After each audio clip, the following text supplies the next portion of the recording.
Olá a todos, eu sou a professora Luciana Jardim e optei por gravar esse vídeo porque imaginei também que a gente poderia ter algum contratempo técnico de impossibilidade de ter a nossa reunião ao vivo, né?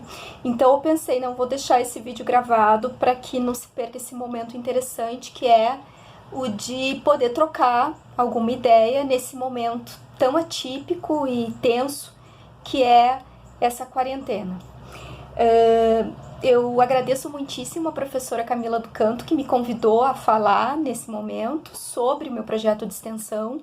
É um projeto voltado à modalidade à distância, à educação à distância, e ele se chama Leituras do Feminino nos Rastros dos Discursos Maternos. Então, a primeira leitura que eu proponho, né, que já está no Moodle, para aqueles que já estão inseridos nesse projeto, se chama Com Armas Sonolentas, um romance de formação da escritora Carola Saavedra.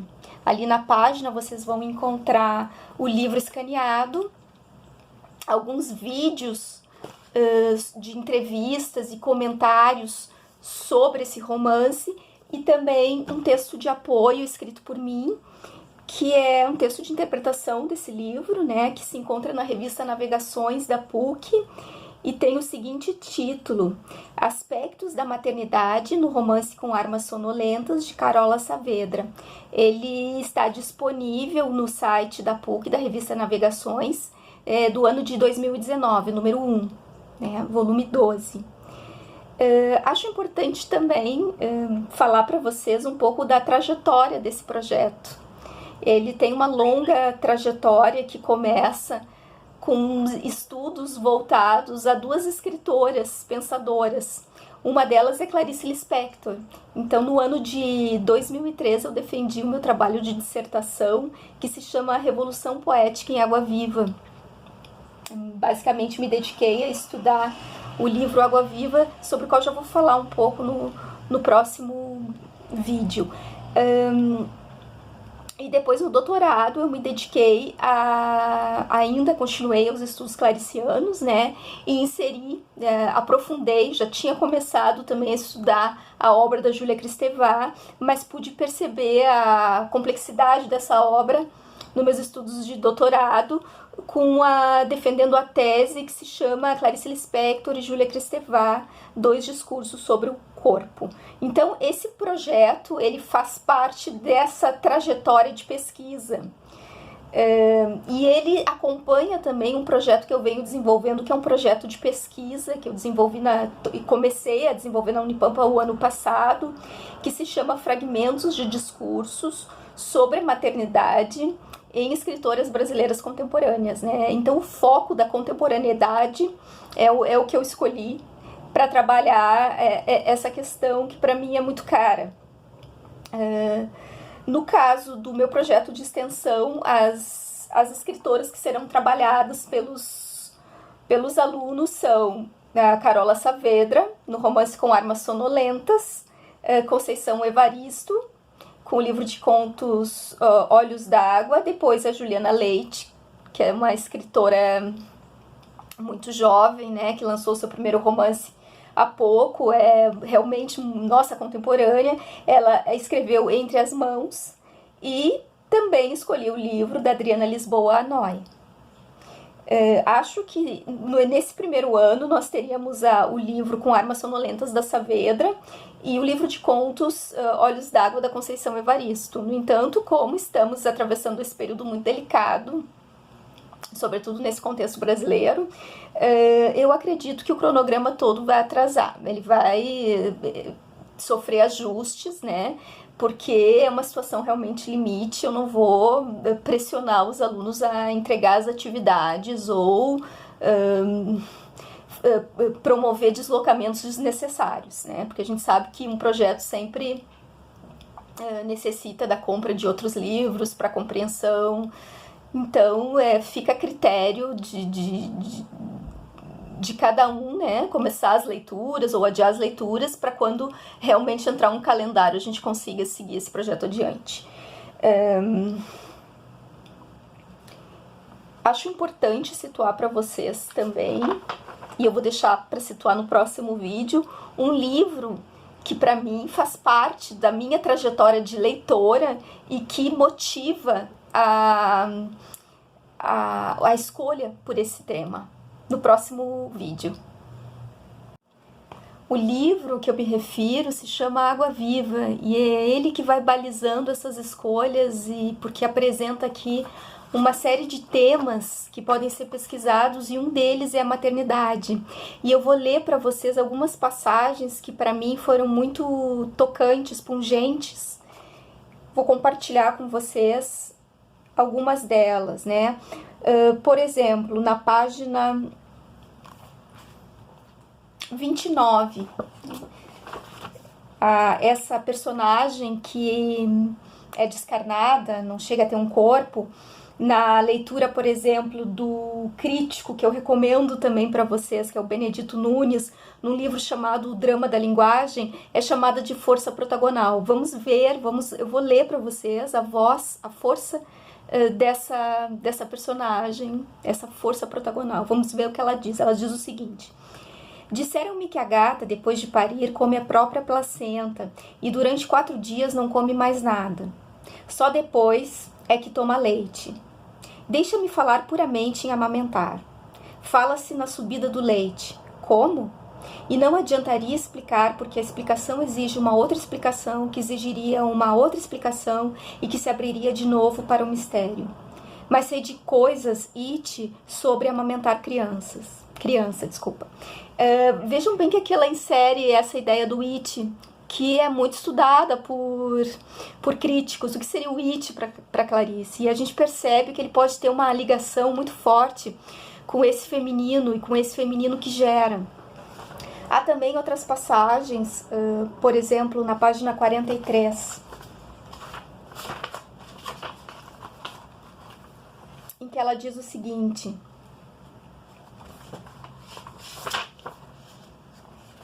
ou na página 41, desculpa. Com olhos fechados, procuro cegamente o peito. Quero leite grosso. Então, esse sema do leite, ele é muito presente nesse livro. E ele é muito presente na obra da Clarice. Esse branco, né, que a leva a pensar em afetos matizados, numa alegria branca, pálida. Isso é muito ligado ao que depois a gente pode fazer uma relação com o pensamento da Kristeva, aquelas sensações arcaicas que fazem parte daquilo que é pré-sígnico e que para ela vai compor uma modalidade linguística chamada semiótico. Também a gente percebe em Água Viva uma relação muito forte com os ciclos de vida e morte, nascimento e morte. Por exemplo, na página 58, ela diz o seguinte: tenho falado muito em morte, mas eu vou te falar no sopro da vida. Esse tipo de interrupção, vida e morte é constante nesse livro, que se propõe a falar sobre o instante já. Esse é o tema, a gente podia dizer, um dos temas desse livro, talvez um dos temas mais abrangentes desse livro é a tentativa de capturar esse instante já. E é uma tentativa sempre fracassada, porque ela está sempre um pouco atrás dessa busca de apreensão do tempo. E sobre a qual ela vai escrever também nas crônicas. E nas crônicas, e eu recomendo vivamente esse livro, que se chama Descoberta do Mundo, que ajuda a ler aspectos biográficos da Clarice e cruzar esses aspectos com a obra dela. Ela também vai falar sobre a experiência materna, a questão da própria mãe, numa crônica, por exemplo, chamada Pertencer. Vou voltar a essa crônica, vou ler um pedaço para vocês.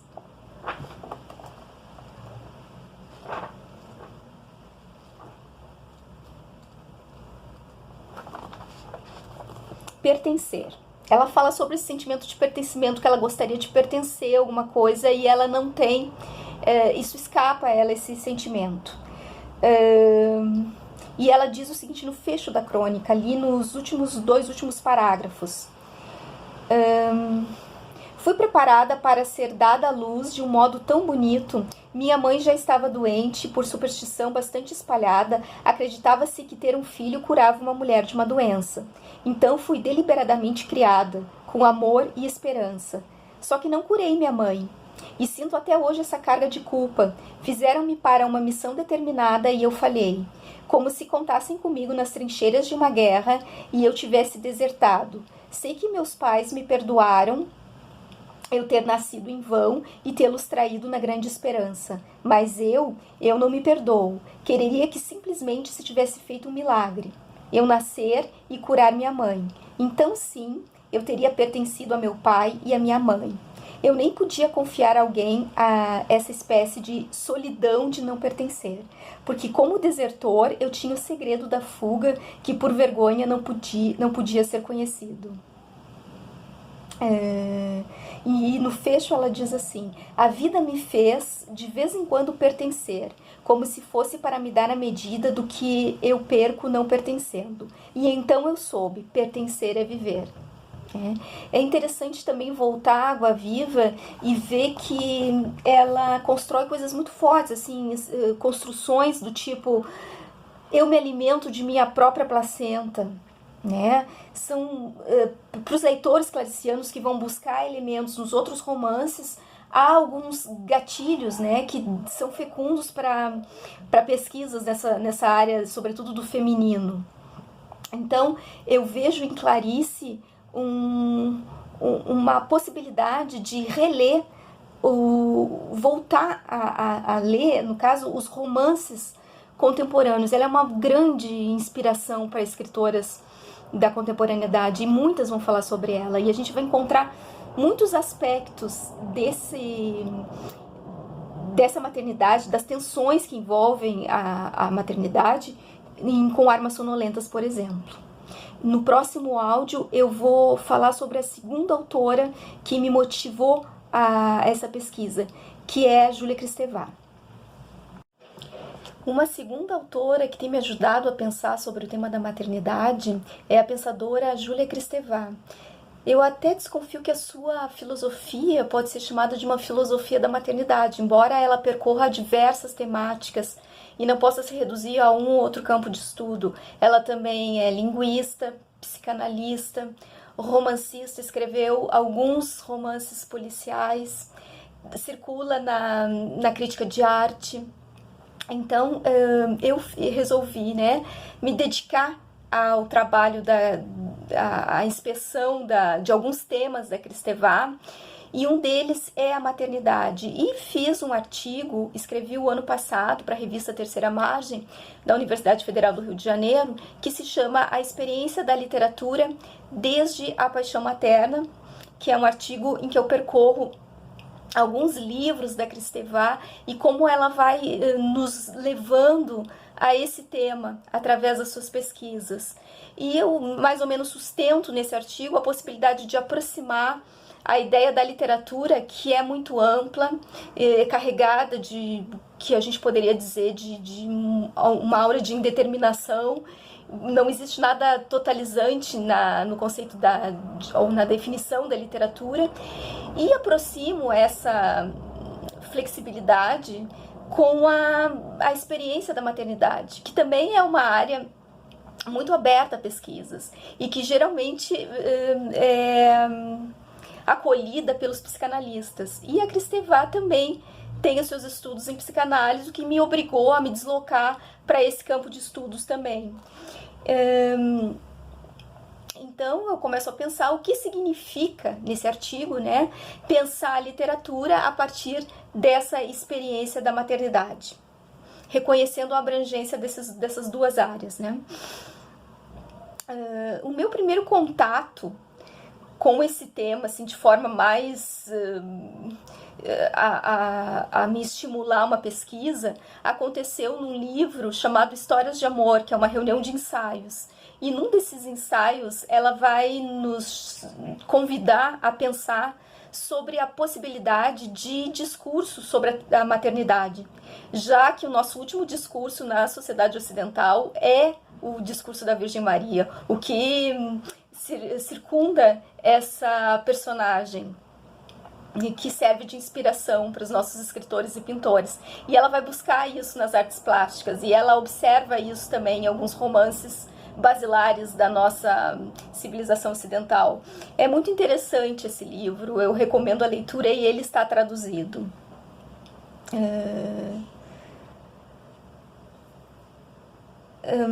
Que mais que eu posso falar sobre ela em termos de maternidade? Eu acho que tem muita coisa a ser falado, né? E isso é só um início para estimular em vocês a vontade de buscar outras leituras dessa pesquisadora. No próximo vídeo eu vou falar sobre a paixão e a relação com a maternidade em Kristeva.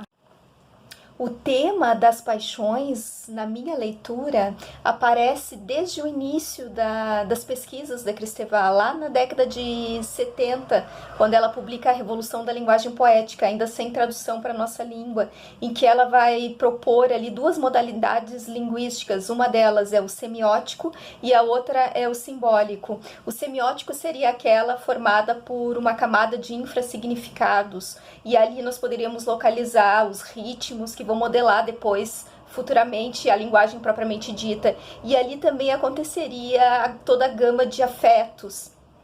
Eu acho também, seguindo essa busca por essa questão que vai desembocar depois no que ela chama de paixão, com leituras de ordem da psicanálise, a gente encontra essa inspeção numa revista de psicanálise de 2011, no artigo chamado Erotismo Materno, em que ela está buscando uma aliança, uma nova aliança, uma religação.